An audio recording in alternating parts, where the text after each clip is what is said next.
Hello, hello, everybody. Welcome back to the Renaissance Woodworker Live. It's another Wednesday. Hooray! Ooh. Quick little sound check and a reminder. It says in the chat room, if you guys have questions, please put them in all caps. It just makes it so much easier for me to see what's going on. Today, I'm going to do what I'm going to call hand tool shortcuts, which I always hate the word shortcut because it kind of, I don't know, it can have negative connotations. But in this case, what I'm talking about is something that really, coming from a power tool world and you know, learning the ropes, if you will, with routers and table saws and band saws and all that stuff. As I started transitioning into hand tools, I was hanging on to a lot of those processes and kind of mentality of the power tool guy. And I actually found that they were getting in the way of the hand tool work.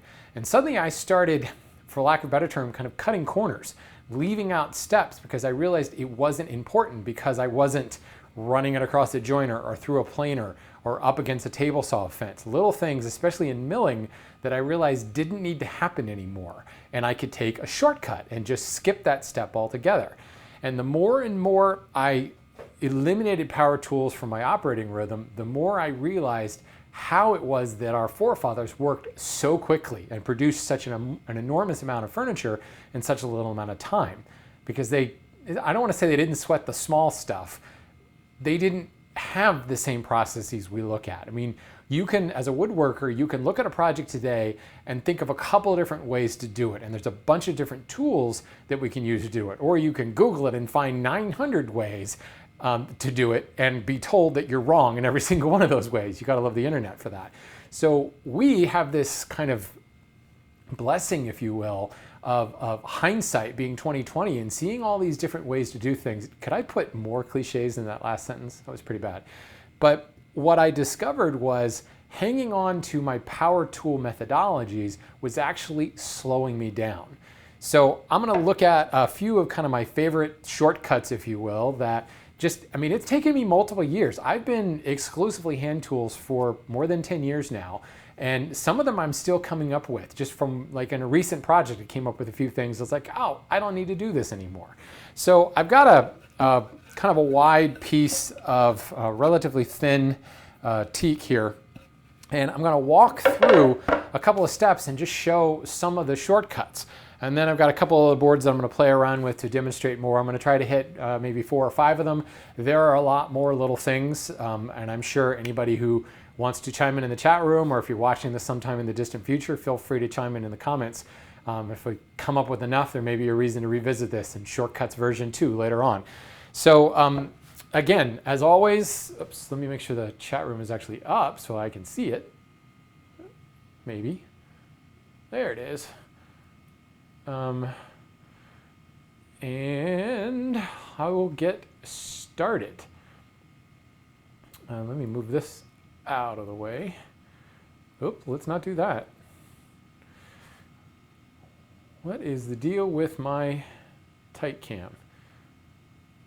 It wants to be difficult.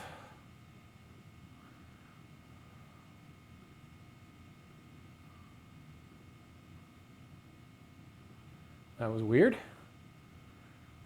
Okay. Camera just didn't want to show up there. All right. So first thing I want to do, and you guys hear me say this all the time, and I often say it just kind of in passing, but don't really dive into it. The fastest way to flatten a board is not with a scrub plane or a 4-plane or a joiner plane. It's actually with a saw. And this is something that I ran into with my power tools all the time. Because we are having to run, when we're milling a board, you know, you have to have a flat surface to run against the bed of the planer, or you have to create the flat surface with the joiner in order to run against the bed of the planer so that it rides perfectly, it registers nicely on the planer bed so that you can then get a parallel surface in the other surface. Or if you want to actually size the board down, you don't want to take a rough sawn board and put it on your table saw. That's a major kickback risk, right? That rough sawn board could rock, or it's not presenting a clean edge up against the fence, and it's going to cause things to bind and kick back. somewhat to a lesser extent on the bandsaw. The bandsaw is not nearly as dangerous when it comes to kickback, but binding can occur also at a chop saw, a regular compound miter saw, a regular miter saw. If you've got an uneven surface and as you cut it and cross cut it, it pitches together, it can cause real problems. You can even run into this with a circular saw. If you're ripping something with a circular saw and you don't have a perfectly flat edge, you can run into problems. Certainly a circular saw or a jigsaw is a lot safer way to do that because you're taking the tool to the wood. But therein in and of itself lies the major shortcut. Because in the hand tool world, I'm always taking the tool to the wood, I don't have to have reference surface to run it against. So I've got this piece here, and say I wanted to make a door out of it or a frame out of it. I want to need some narrower parts. Right away, I can look at this board and I can see there is a cup to it. I can flip it over and really show the cup to that, a pretty significant cup. This is actually a quarter sawn piece of wide teak. It's probably 12 to 14 inches wide. Yeah, 12 and a half. So, but it's also quite thin. It's just under 3/4 of an inch thick. So it's ended up cupping, obviously. Well, I could spend some time to flatten this out in order with a plane, in order to get a nice flat surface. But the fastest way to flatten this is by cutting it into my strips. So if I've decided that I need, we'll just say 2-inch wide strips. Let's say we're going to make a door or something. I'm just going to set my panel gauge to 2 inches.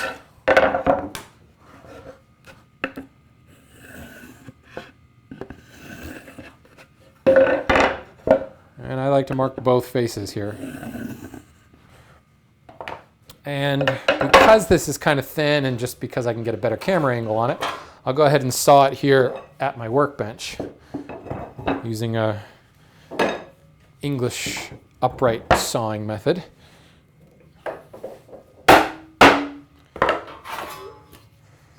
Now running this rough sawn board up against a table saw fence would be disastrous because as I make this rip cut,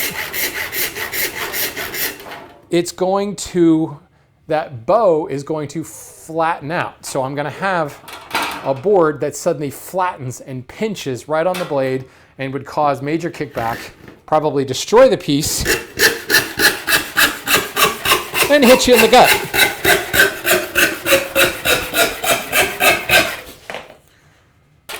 So now I've got a board that, for all intents and purposes, that sucker's flat. Now granted, I happen to have planed this edge. Let's go to the rough sawn face. That is really flat.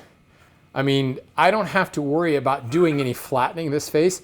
I just have to come in with a plane and plane off the rough material. This board is flat and ready to go.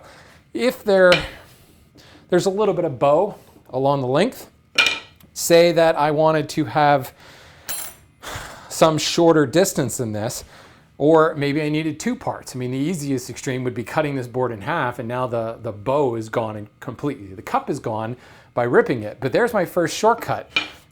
I will spend more time with rough sawn boards when I first start a project, figuring out grain, figuring out how things go together, and then breaking them down to size before I ever pick up a plane.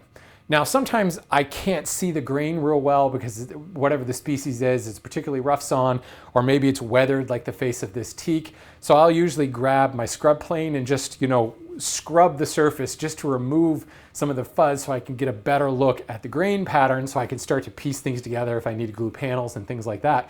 But I'm just exposing grain. I'm not doing any flattening or not paying any attention with a straight edge or winding sticks or any of that stuff. And then I'll mark up all my boards and mark everything down to size. Now I will leave things a little bit larger. I mean, when I say a little bit, I usually leave things about 1 inch longer and maybe 1/4 inch wider than my finished dimension. Unless it's something like a moving part, like a drawer that is relying upon the outer dimension of a case, which point I won't even touch that board. I don't even bother with drawers until the outer case is built. I'll still have rough sawn stock for my drawers laying up against the wall until the case is glued up and everything ready together. Then I'll capture dimensions for the drawers and start over again. But here, since we're talking about drawers, here's a good example. Here's a piece of Alaskan yellow cedar that is set aside for some drawers in a cabinet I'm working on. First thing I did was lay out the lengths of the drawer. So I'm able to get 3 drawer parts out of this. I've got another board over there for some additional parts. First thing I did was lay in my lengths. This board has a bit of a bow to it. Well, once I cross cut it down, that bow will be gone. There's a little bit of cup, and I'm gonna do the exact same thing where I don't need this full width. I'll mark out that width, rip it to width, and most of my cup and bow will be gone at this point. So there is the first shortcut. Use the saw first, start breaking your parts down with the saw, and don't even touch the plane. Now, I could keep sawing on this, and actually, there's even much less cup in this because we've reduced the length or the width a little bit more.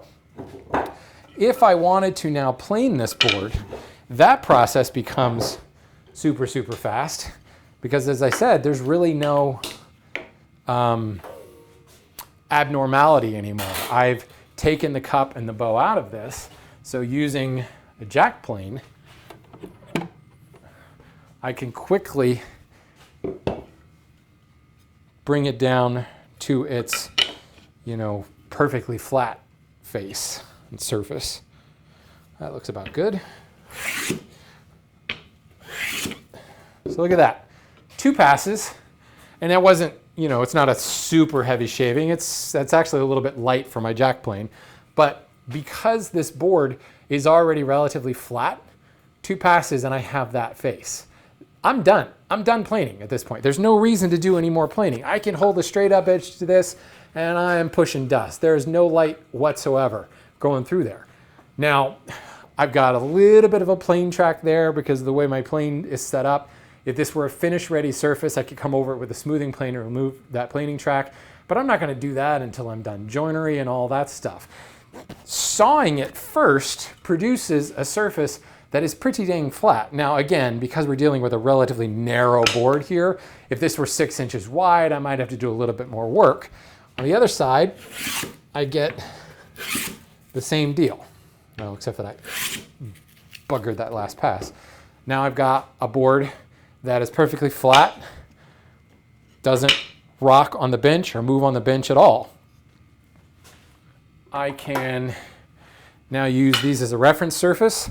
And if you have done your sawing well, that rip cut that I made, if you have sawn plumb, you should have a relatively square edge already that I can true up with the jack plane just as fast.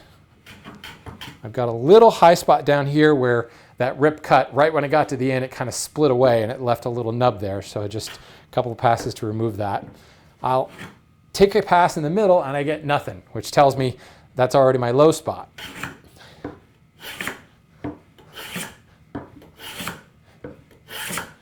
But because the board is already sawn square or close to square, I'm letting the sole, I'm pushing down with my thumb on the sole and letting it dictate how the plane rides along the surface. And now I've got a perfectly square edge and it's flat. I mean, you saw that last shaving that came off. That surface is perfectly flat.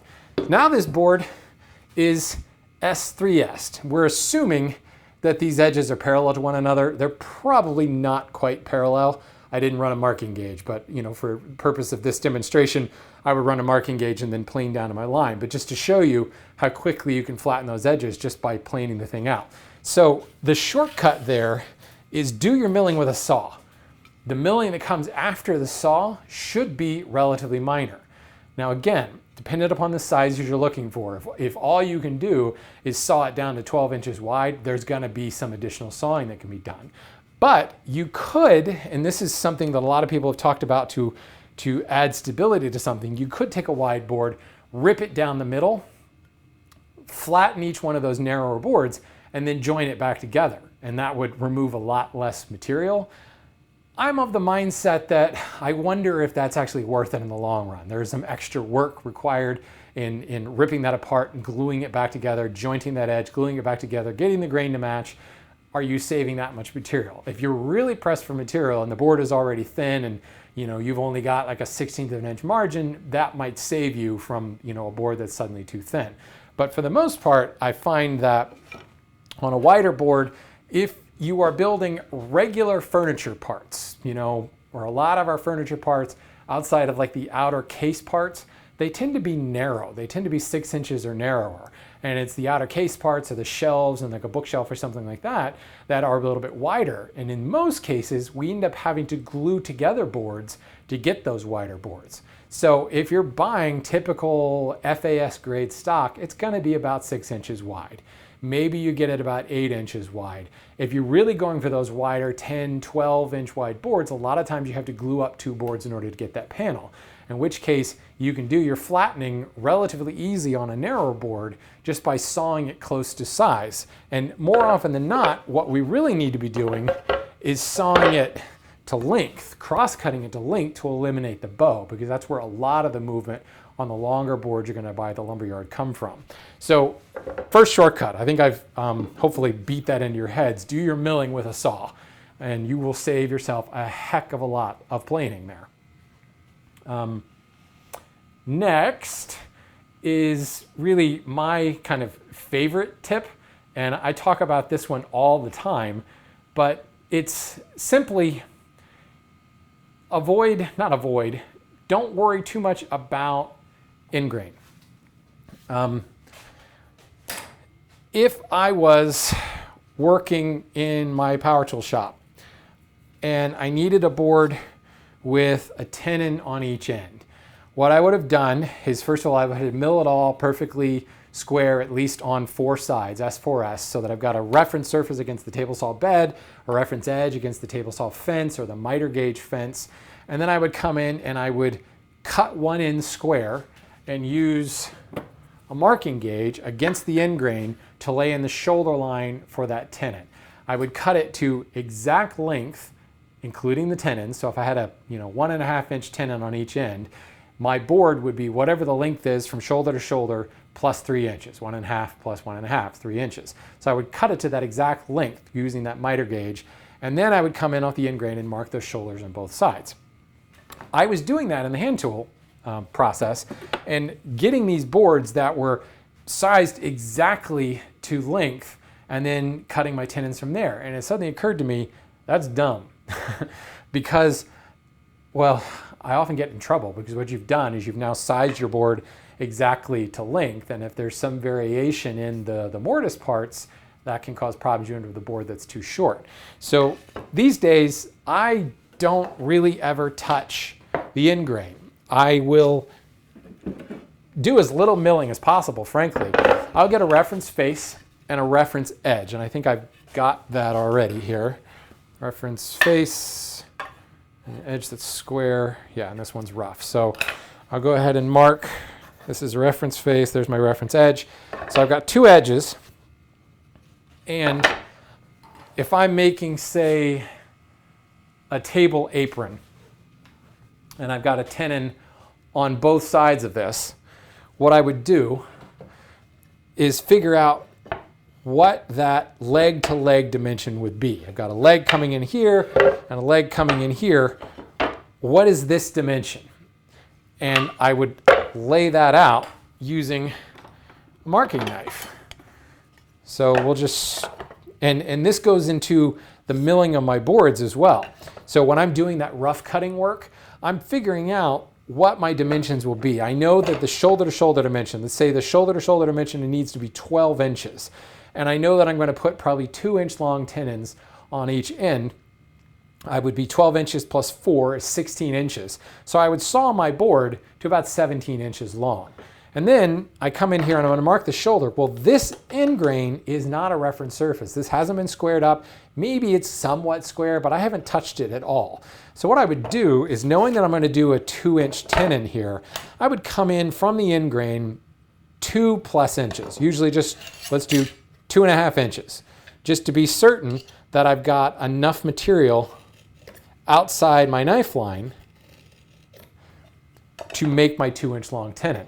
And then from there, I would measure, I just said 12 inches. I'm not going to do 12 inches because I'm going to waste a lot of this board. But we'll just say, whatever this dimension is, in this particular demo, it's not super important. But I would come down to the other end and I would make sure that I've got at least 2 inches of material from the end grain. So again, I'll come in 2.5 inches.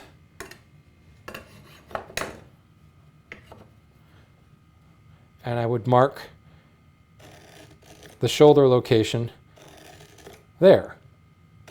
So the key is, from this knife line to this knife line, these are my reference surfaces. And this is the distance from table leg to table leg.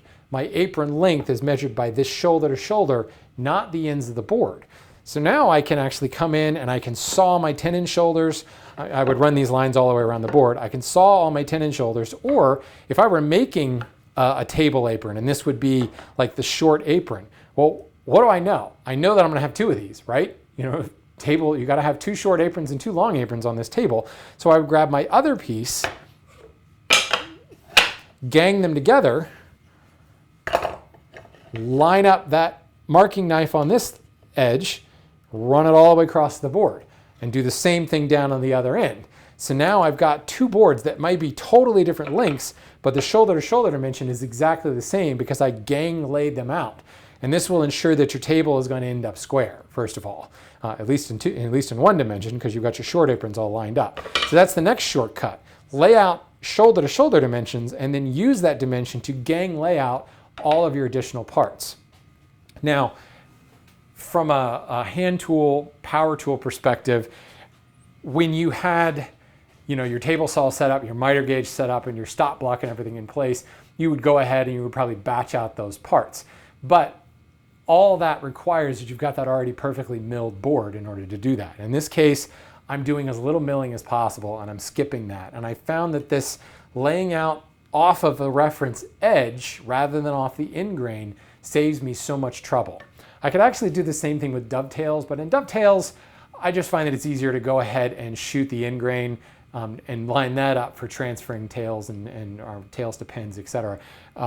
You could do the same thing by laying out the shoulder and just, especially if you purposely make your shoulder wider so that your pins and tails come up proud and have to be plain flush, or maybe that's the look you want. But even then, the precision required with dovetails usually just means it's easier to just go ahead and plane the end grain. So that's probably the biggest shortcut. I use that in every single project, every single day. I'm constantly doing this shoulder to shoulder layout and this gang layout method, where that allows me to get nice and square points from there. The next thing, and if anybody has questions about these along the way, please, by all means, go for it. Let me just check the chat room real quick and make sure. What do I think about working steam beach with hand tools? Go for it. I think it's great. I mean, steam beach is a wonderful material. Hardness is what, 3,800 Janka? It's hard, but is it 3,800? I could be wrong there. It's hard, but it's not difficult to work at all. Beech is a particularly unstable wood. Its tangential to radial ratio is quite high, so it does move quite a bit. It's something to think about, but yeah, I'll work any wood with hand tools, except Purple Heart. I don't like Purple Heart.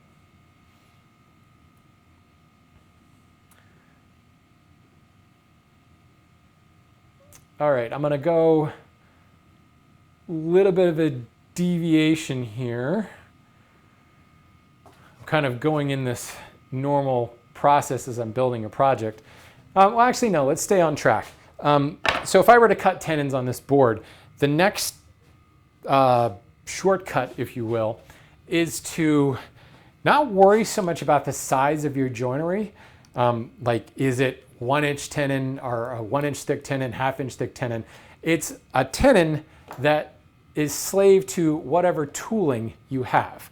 So that's particularly key. How are you going to be producing the mortise on this particular project? And you want to use that chisel or that bit. If you're boring out the mortise, you want to use that to set up your mortise gauge or to lay out your project by slaving the tooling you have to the layout materials. And moreover, if I was boring out the mortise, I would still want to come back after I bored the mortise and pare the walls flat. Well, I'm probably going to want to have a chisel that's going to match the dimension of that mortise after it's been bored out. And a lot of times when I'm boring out a mortise, I will choose a bit that's one size smaller than my finished dimension. So if I need, if I'm going to use a 3/8-inch mortise chisel, instead of grabbing the number 6 bit, I'll grab the number 5 bit, bore out the holes. It gives me a little bit of wiggle room. It doesn't make me have to go exactly dead plumb. I could deviate just a little bit and not have too much problem there. And then it gives me some room to come back and pare back to the lines. But having that mortise chisel to come in on the ends and perfectly cut those ends down and not have to overlap cuts is super, super important. So I hear this all the time. I bought, this brand of chisels that's metric, or I'm in a metric world and I just bought these chisels and they're imperial. What do I do? And I usually say, go ahead and build stuff. Who cares what the dimension is? Use your tooling to tell you what to do. Now, there is some rules of thumb about the tenon. The thinner the tenon is, obviously the weaker it could be.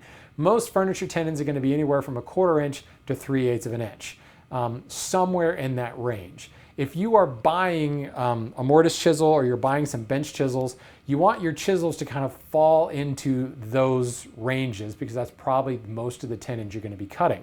But if, for instance, I have a 5/16 bench chisel, or I have a 9/16 bench chisel, it doesn't mean I can't cut, oh no, now I've got to go buy a 1/2 inch, I've got to go buy a 3/8. Just use that 9/16 chisel. Yeah, it's a little bit bigger than a 1/2 inch, but who cares?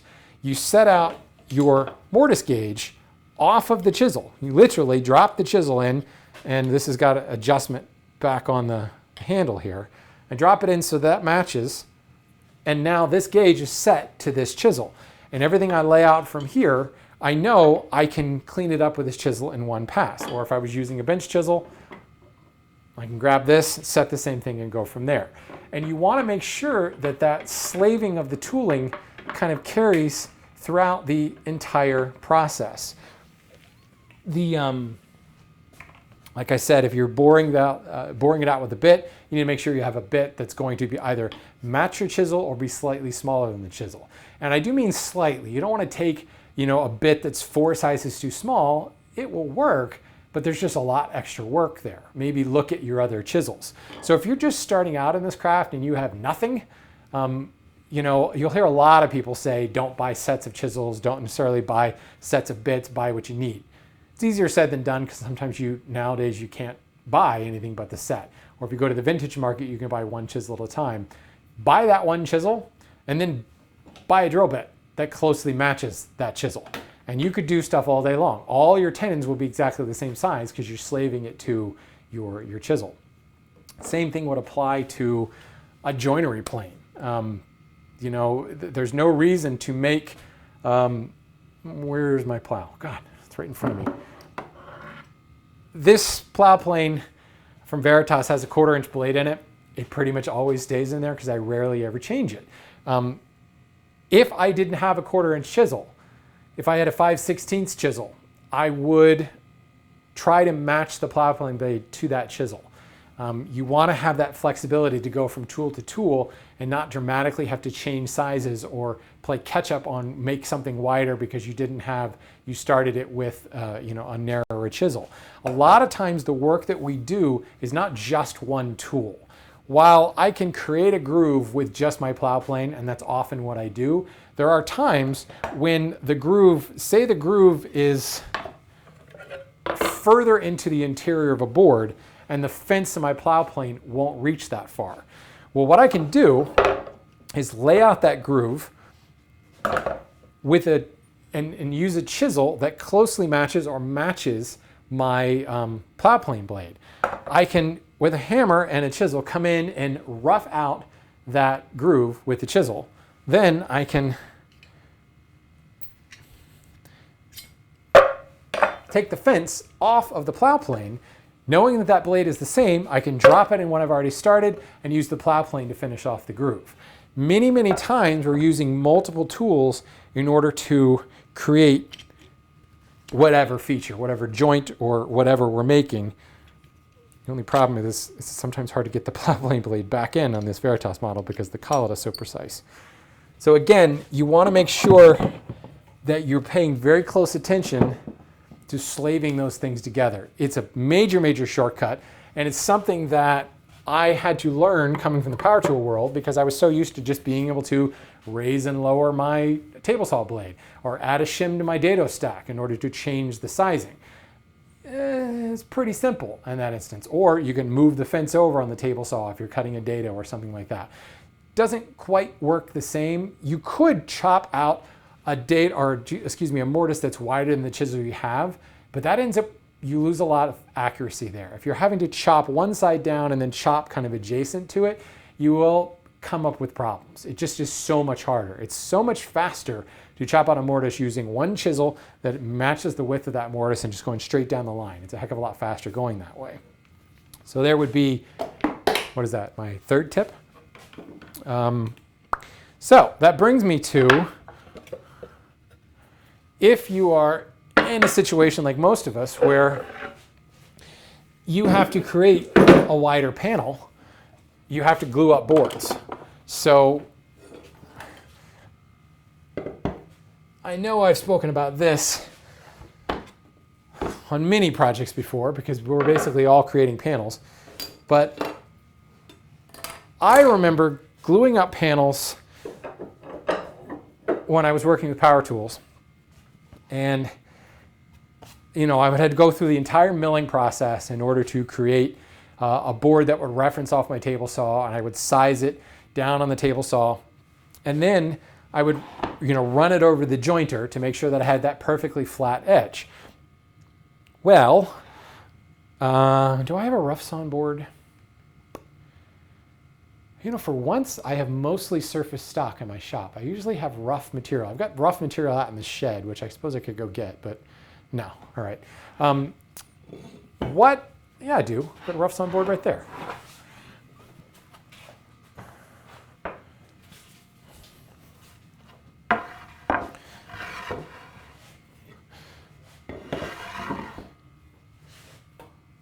What I'm about to show is just called match planing. And right away, you guys probably are well aware what that is. Anybody who's done any hand tool work is aware of what match planing is. Certainly, you can match plane something on a powered joiner. You can take your boards, your two boards, fold them together like a book, and hit them, run them over the joiner at the same time, rather. And what that does is creates a complementary edge that can be glued together, and it doesn't have to be perfectly 90 degrees.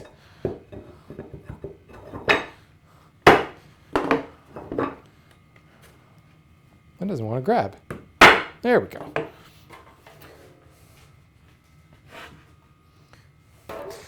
Making my life much harder here by trying to stay on camera and do this sawing. I could just make things easier by going over to the saw bench.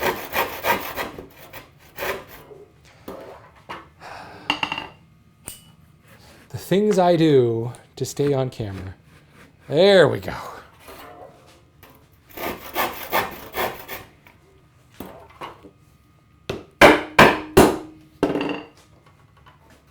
Better, kind of.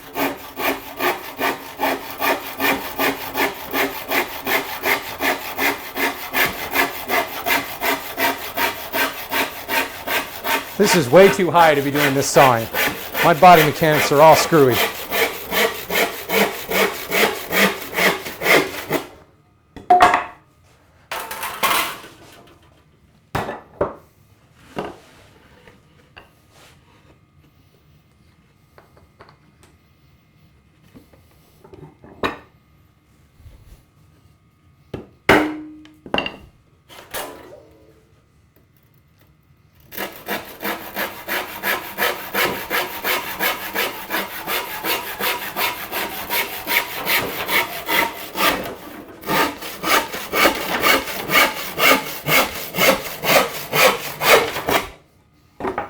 Okay.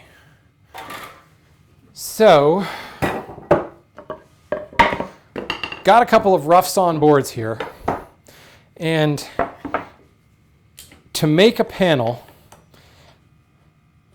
I will see a lot of people go through the process of flattening these boards.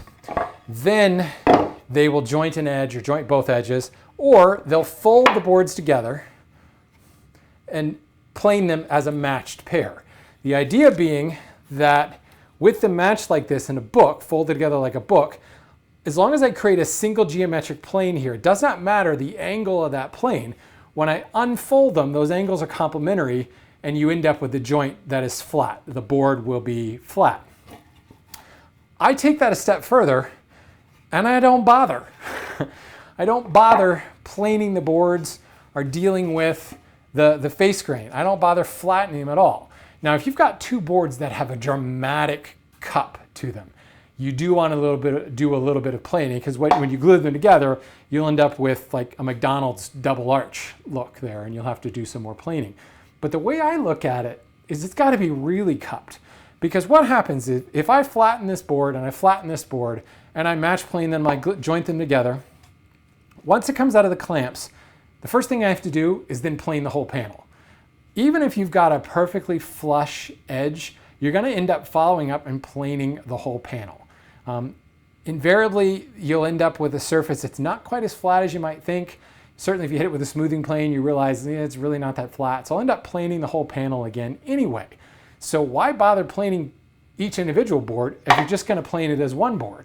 So what I will do is look at the grain and kind of figure out, where do I want this to go? I want to try to keep the grain running in the same direction. So it's both boards are rising up that direction.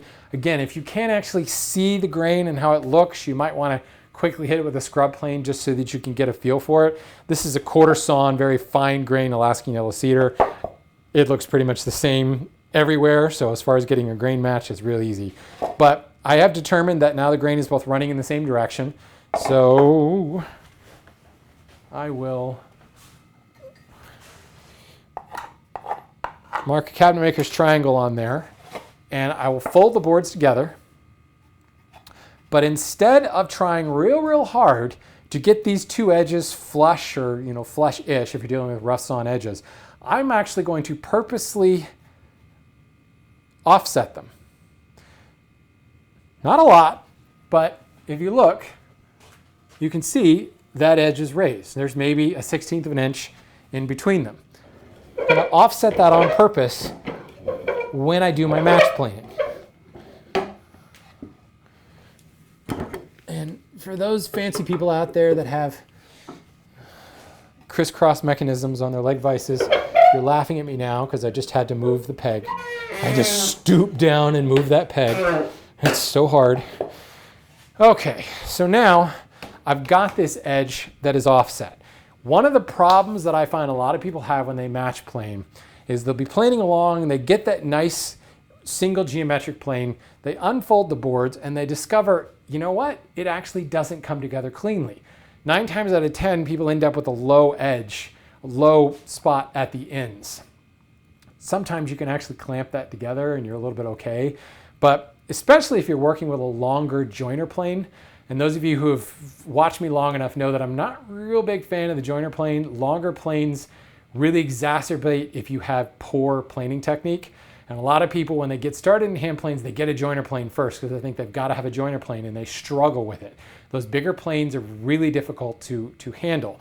The jack plane is where you can do most of your work and you'll end up with better results. Once you get better planing technique, then you can move on to a joiner plane. But here especially, and if I'm doing a longer edge, if I were jointing the entire edge of these boards that are just below the camera that are 4 feet long, I would want to use my 22-inch long joiner plane. Probably not my 36-inch long joiner plane, that's a bit overkill, but you're going to get a better edge if you can use that joiner plane.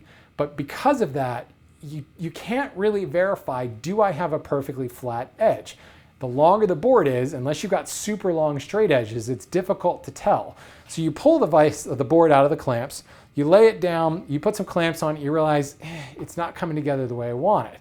So now I've got to fold it back together, line everything up, put it in the bench vise. Invariably, when you tighten down the bench vise, it shifts the boards a little bit and it causes problems. So there's all kinds of futzing and jiggering that goes on here. I skip the whole thing and leave the boards perfectly offset. And what I will do, if you really want to be certain that you're getting the cut that you want, getting that flat edge that's going to be joint ready, I will actually mark up the board a little bit. And the important part is, because this edge is raised, this inside corner right here will be the last thing that's touched by the plane, because this edge is raised up and it's preventing the plane from getting in there. So I'll come in and scribble along this edge. I mean, you could put hash marks all the way across, but the important part is this inside edge here that I've scribbled up. When the pencil marks are gone from there, I know that I have reached the absolute bottom of this cut. And I can actually, now can I hit the whole thickness here with this blade? Yes, I can, just barely. That's another reason that a joiner plane is nice, because the joiner plane tends to have a wider blade. This one will just get me there. So now, because I am offset here, I'm gonna obviously I set my plane to take a little bit heavier cut. I'm going to take as much of this right-hand board down. So I'm just getting the shaving from this side. So now, if I drop the plane down so that it's touching this corner and this corner, there is going to be an angle. This is my low side. Because this board was set up to be higher, I'm purposely imparting an angle in this board, and I do want to do that.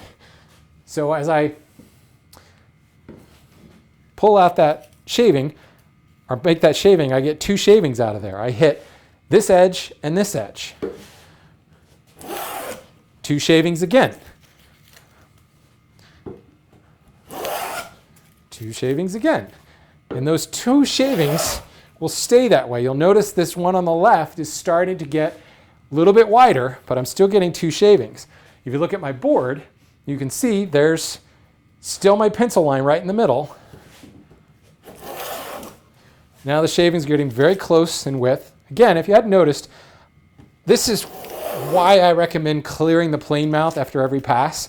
You can just go and go and go, and the plane's shavings will pile up. And yes, there could be a risk of clogging, but it's less than that. It's more, I want to see where my shavings are coming out. The width of these shavings tells me a lot. The location of these shavings tells me a lot as well. Go back, a couple episodes of these live shows where I talk about setting up a plane and how do you know if the plane blade is aligned in the sole. It's all about where the shavings are. So now, as I look at this board, my pencil line is gone right in here, but I've still got pencil line here and here. So this edge feels perfectly flush. This feels great. If I were to now take this apart and try to join this together, I would meet up nicely here, but more than likely I would have gaps on the edges. That pencil line tells me, it's subtle, but it tells me that I'm not perfectly flat. For whatever reason, if I've made a pass from here to here, I don't have that perfectly flat board, and that pencil line shows me a lot. Now, you could line up the boards, certainly get them nice and flush, and mark those pencil lines across, and that will tell you the same thing. But I find that perfectly offsetting it allows me to get that pencil line right into that crevice. I don't even know if you can quite pick that up on the camera, but you can see right there. I mean, I have drawn right on that eris, and the only way to remove that is to have that perfectly gone. Even though this feels flush to the touch, we're not quite there yet.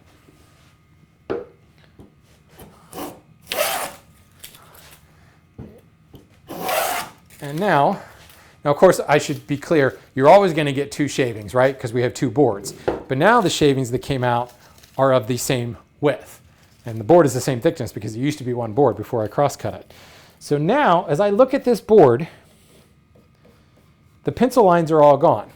Now, general jointing practice, whether I'm match planing or not, when I get to the point where, okay, I'm good, I'm going to back the blade out just a little bit.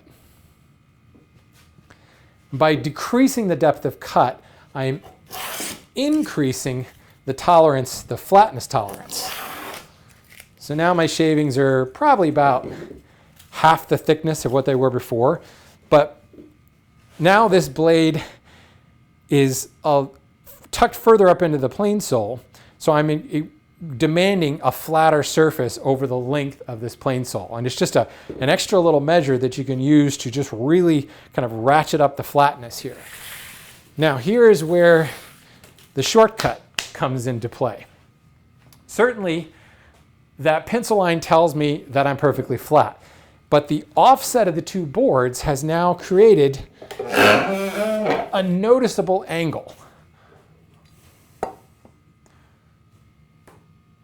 I don't know if you can see that, but I have a pretty significant angle there that is imparted into these. Low spot here against the plane, or against the square, is probably close to 1/8 of an inch. Pretty significant angle.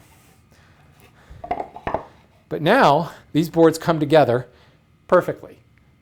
Absolutely perfectly. I mean, you can always tell when an edge is jointed well, because first of all, it feels, there's absolutely no rock, but they almost kind of suck together.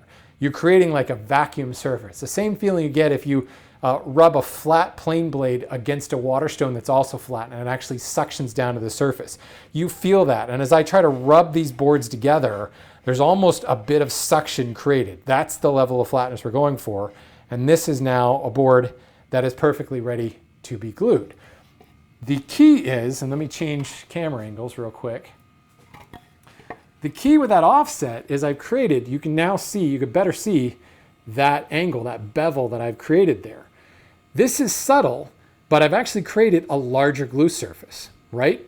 The angle there is slightly wider than if that angle were right at 90 degrees, it would just be the cross section of the board.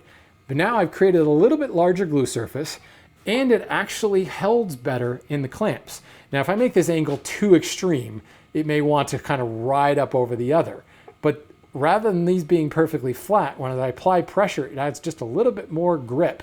And to me, it creates a better joint that's easier to glue up with a tiny bit more glue surface. So match planing is a bit of a hand tool shortcut. Technically, you can match plane on a power joiner, but that little offset, and in the hand tool school, I've got a video on this that I actually call it match planing 2.0. It's a subtle change. That offset in the boards ensures that the boards come together perfectly and there's no need to come back and do another plane pass. That little inside corner that you can't reach until the very end, and those pencil marks will telegraph and tell you exactly that you are now ready to glue this sucker up. And you don't have to put it back in the vise and realign stuff and play around with it a little bit more. It's really a pain. Dave said sometime up here before, why not use a chop saw? Can you give me context on that, Dave? Why not? Because I don't have one, first of all.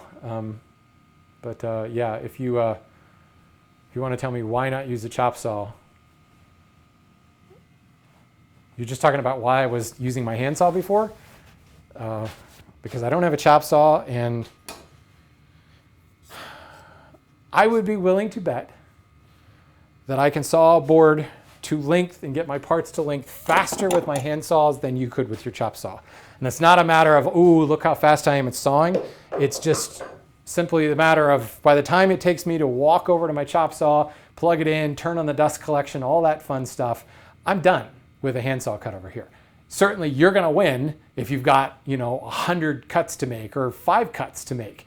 But when every single cut is unique and every single cut is in a different place and there's not stop blocks and things like that, yeah, I'm gonna win with a handsaw. Moreover, if this board has cup or bow to it and you come down with that chop saw blade, that cup and bow is gonna disappear and it's going to pinch the blade and it's gonna cause a kickback hazard.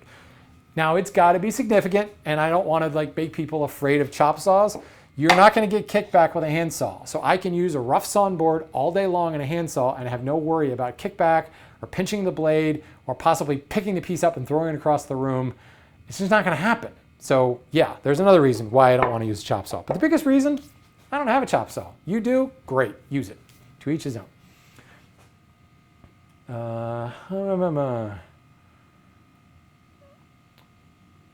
My last little shortcut here, and this is where I say I'm kind of going out of order a little bit. It's just one that I particularly enjoy, is starting a joinery plane. And let's just use something like a rabbet here.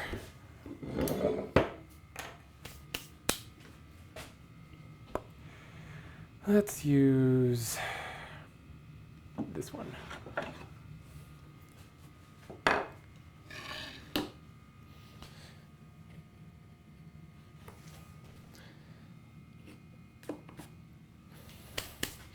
So if I wanted to put a rabbet on this piece of cherry, I could lay it out, certainly. I could grab my plow plane or my rabbet plane. I could set the fence on it and, you know, maybe take a test cut. Or I can use my marking gauge and lay out the rabbet, which I'm going to do anyway. It's just always a good idea. Even though a rabbet is long grain, it's just nice to sever the fibers. You're going to get a cleaner shoulder if you sever the fibers. So I do that. I'll lay it out with my gauge, and now I've got the rabbet set up and ready to go. I very rarely use planes that have fences on them. If I'm plowing a groove, yes, I will often use a plow plane that's got a fence on it just makes things a heck of a lot easier. But for rabbets or for shoulders on tenons and things like that, a knife line is all that I need. And what I'm going to do is use that knife line to start my rabbet plane. Now, really nice rabbet planes. This is a Matt Bickford rabbet plane. They have a boxed edge. It was called boxed edge because it usually was boxwood. In this case, it's persimmon. Some of my vintage planes, like my beating planes, have boxwood. You can see on this beating plane where it is the most delicate part of the bead is this little bit that sticks down there, and that is boxwood that's inlaid in, or it's boxed in place. Boxwood is very hard, very stable, and it's going to wear nicely over many, many years. I mean, this plane, no, this one doesn't have the date on it. This is a 19th century beating plane, but still, it's been around a while. This is an 18th century beating plane. It's boxed here, and that profile is still sharp as can be several hundred years later. So you can see, granted, these beating planes don't go through the same amount of wear and tear as a rabbet plane, but having the boxing there is nice because it gives you a nice sharp edge. It does not mean that you have to have the boxing. I don't have the boxing on this particular plane, and I can do the same thing. So I'll show you what I'm talking about here. Let me zoom out a little bit. Oh, too far. Too far. Look at the camera, not at the live stream because there's a delay. There we go. So I've got this set up against my fence, and I've got a couple dogs in behind it just to hold it because I'm going to be leaning this plane over, and that sharp edge of the rabbet plane will actually drop right into that knife line. While I'm leaning over like that, I can pull up a tiny little shaving that runs right in that knife line. Let me take another pass and make that a little bit deeper, make it more visible. But it's there. I mean, it just kind of clicks into place on that knife line. And of course, every shaving you take, that groove gets a little bit deeper and it requires a little bit less delicate touch to stay in that knife line. But there's no freehanding here. That's not a free-handed cut. The plane is riding in that knife line, and it's held very securely in there. And now I've actually started this rabbet. So what I can do is I will generally keep going maybe 4 or 5 times just to really deepen that in. And now I'm going to slowly start lowering the plane, dropping it back to level to the surface and widening my cut. You can see that shaving was quite a bit wider than the last one. And now I'm all the way to the edge. And I'm very close to vertical. I'm not quite there yet. But now that I've removed material all the way to the edge, this outside corner, this arris, is the highest part of this rabbet because the rabbet floor is angled down and in, right? Because I was coming at it angled like this.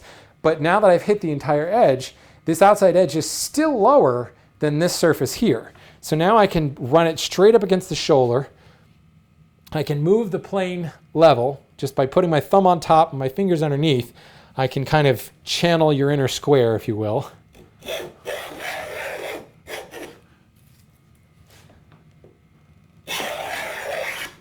And there we go. That rabbet is well underway. And I could check it for square, I suppose, but if anybody wants to be that picky. So now I've got a rabbet that, as you can see, has a nice square floor to it. And it's probably 3/32 of an inch deep at this point. But now that wall is firmly established, and you kind of go on autopilot at this point. I mean, just push it up against the wall and push forward. You're good to go. And you can finish it to whatever depth you want to do. It's certainly a little bit easier with that sharper boxed edge, but again, it's not absolutely necessary. So let me just do this on the other side. The key is I've got a good, deep, well-established knife line. So this plane doesn't have the boxed edge, but it's still got a sharp inside corner.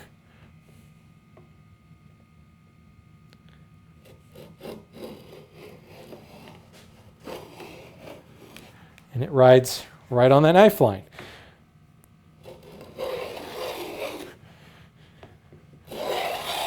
And this rabbet's meant for working. It's actually set much more aggressively than the last one. This guy I use mostly for rabbets before I stick moldings. This is my joinery rabbet plane. This guy doesn't mess around.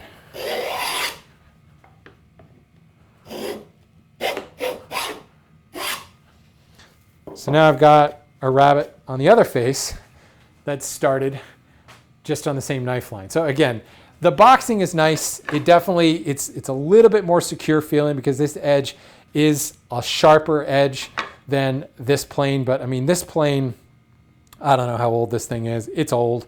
And it's still a sharp edge, but you can feel that it's a little bit more rounded than the sharper edge on this Bickford plane. Now, certainly, this Bickford plane is 9 years old.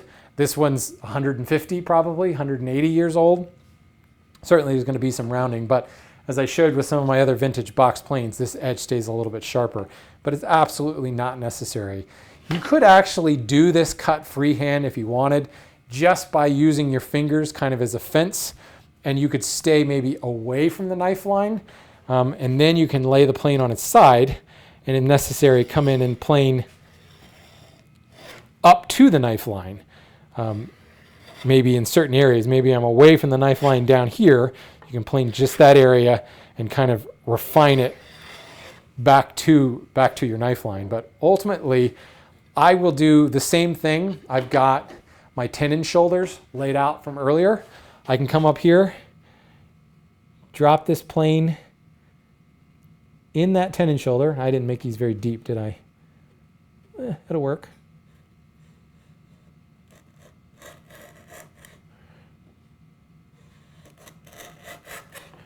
Same thing.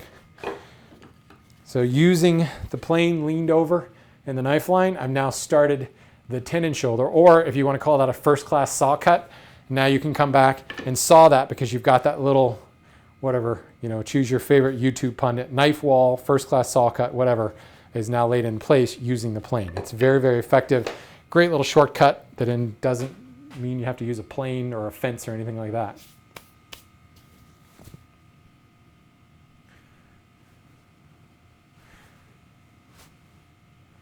Why do I use glass cleaner on my sharpening stones? Because it's not water. Water leads to rust. Glass cleaner has more ammonia in it. So it's not really an anti-rust thing. It's more of The cleaner itself helps keep the stones a little bit cleaner. Diamond stones in particular will kind of gum up over time, and that swarf, that metal filing in there, can actually rust, and it glazes the stone over, and it can be really difficult to get clean once it's actually glazed. So using the cleaner actually helps me keep my stones clean. And I like to think, because I'm using a non-water surface, maybe, I don't know, that's probably BS, but it's mostly to keep the stones clean. Why a wheel marking gauge over blade pen type? Because I reached for a wheel gauge, and that was the first thing that came into my hand. No reason, Jeffrey. I've got both. They both work great. Yeah. The wheel gauges, I think, are probably more versatile just because of the wheel shape will cut pretty well cross grain with the grain. The knife ones cut really cleanly across the grain, but they sometimes want to follow the grain along the grain. Not a big deal in something like cherry. If I were using something like oak, the blade gauge could be a little bit more difficult. The knife gauge is a compromise between the two, but the reason I used it now is because I turned, reached, and my hand fell on the wheel gauge, not on the blade gauge that was further around. No reason other than that. I need to try to understand this question here. Doesn't putting 2 cup boards into the vise flatten the cup and make the planing? Oh, so the pressure of the vise is what you're saying. So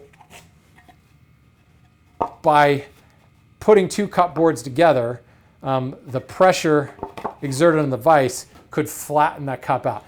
It's a risk, certainly. If you're dealing with particularly thin stock, it's an even bigger risk.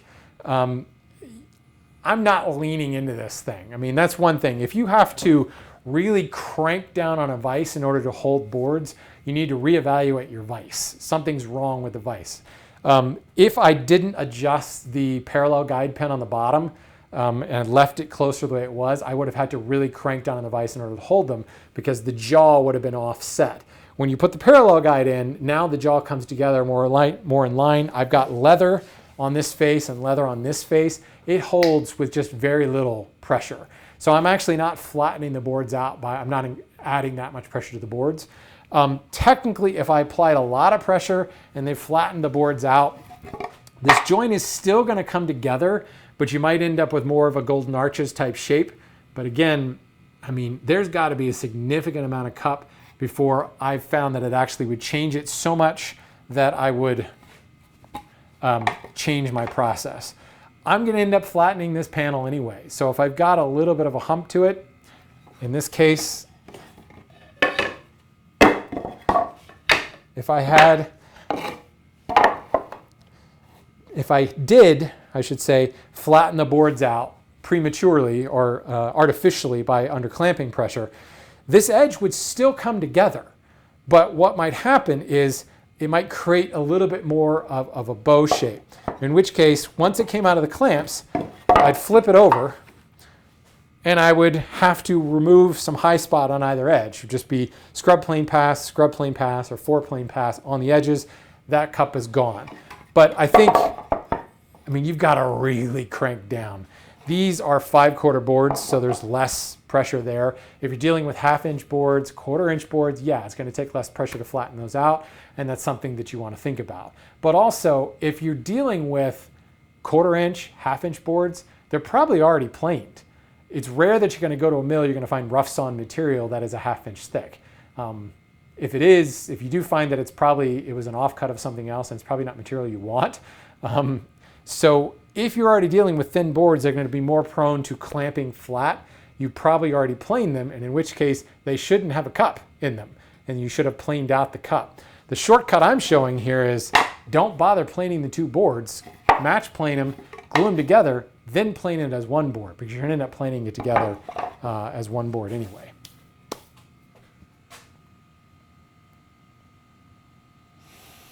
Okay. Any other questions? I'm sure that there's 1,001 of these little shortcut things that I could come up with, but those are just some of the ones that came off the top of my head. Make sure I didn't miss any other questions. Doesn't look like it. So cool, guys. Appreciate you hanging out. I'm going to probably over the next couple of weeks, I've had several questions come in about specific tools. I had some questions coming about plow planes, some questions coming about rabbet planes. So probably over the next couple of weeks, I'm going to be focusing each one of these broadcasts on a specific tool. I'm not sure the order yet, but we've done the whole card scraper 101 thing. We did the back saws 101. So I think we'll continue that theme and kind of do the plow plane 101 type thing over the next couple of weeks. I feel like that would be pretty beneficial especially for newer woodworkers coming into this. So stay tuned for future episodes, if you will, and my little parting shot, as I always say, parting advertisement. Everything I'm talking about here has been discussed in the hand tool school in great detail. I've got specific lessons, that match planing thing. I've got a whole 45-minute lesson that goes into detail on that actually talks about flattening out the boards artificially in a vise and how to combat that. All of that stuff I've done. I've covered it. I've talked about it. If you're a hand tool school member, if you're an apprentice member, you actually have access to that. So if anybody's interested in watching this, there's a coupon right there. You could save 10% on enrollment. It's something I highly recommend, but I'm also slightly biased. So anyway, guys, thanks for hanging out with me on a Wednesday, and we'll see y'all later.